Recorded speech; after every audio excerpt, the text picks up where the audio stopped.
again on the GCCs, right? Because I've been analyzing it. Okay, what would the GCCs want is an R&D center or a technical innovation hub in India Yeah, with the amount of talent and the technologies available in India.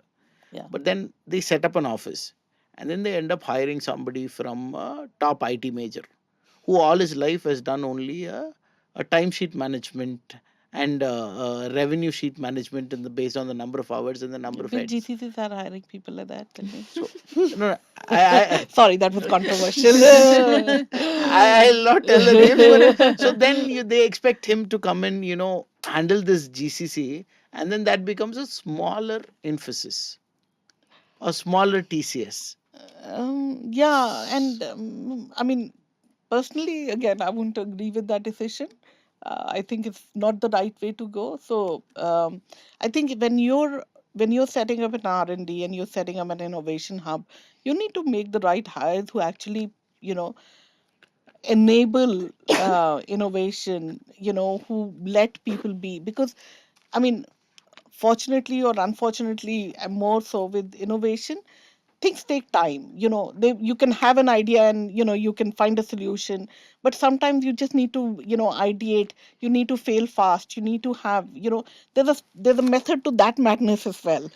So you need to find the right people. Now if there's somebody who's only doing timesheets and who's got this um, schedule on which you need to do things, unfortunately it doesn't work to that schedule. So I think we need to look at it differently if people are doing that. I mean, I know organizations that I've worked with. When we have innovation, we truly have innovation.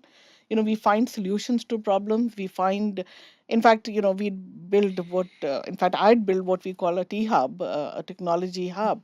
And we actually had all the bells and whistles as well to enable that creative juices to flow. And yes, the projects need to have an end state, to say that I need to find a solution to X, or I need to develop these type of products. And this is the timeline that I'm looking at. It's a stake in the ground, but it's not, hey, analysis, design, all that. Because if you go with that regimented thing, you'll find something that's, not the best solution. You can get lucky, but not necessarily. So finding rather than finding this talent should these companies that are setting up GCCs should bring a cultural ambassador from their existing organization, and because the culture promulgates from the top, right?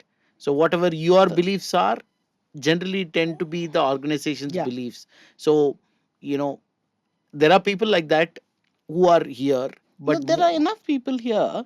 You've got a lot of people who are very creative, very innovative. I mean, she's driving an AI thing. I mean, let's say somebody from her organization who's actually working there, or even, sorry, and I don't mean to say you, but at some point in time, you want to say, I want to go back to a corporate career. I mean, she'd be a perfect fit to go back and lead those.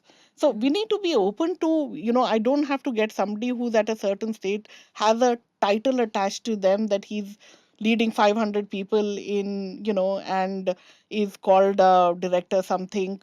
You have to be open to get. And now I see a lot of companies are getting a lot of young talent to actually come help set this up.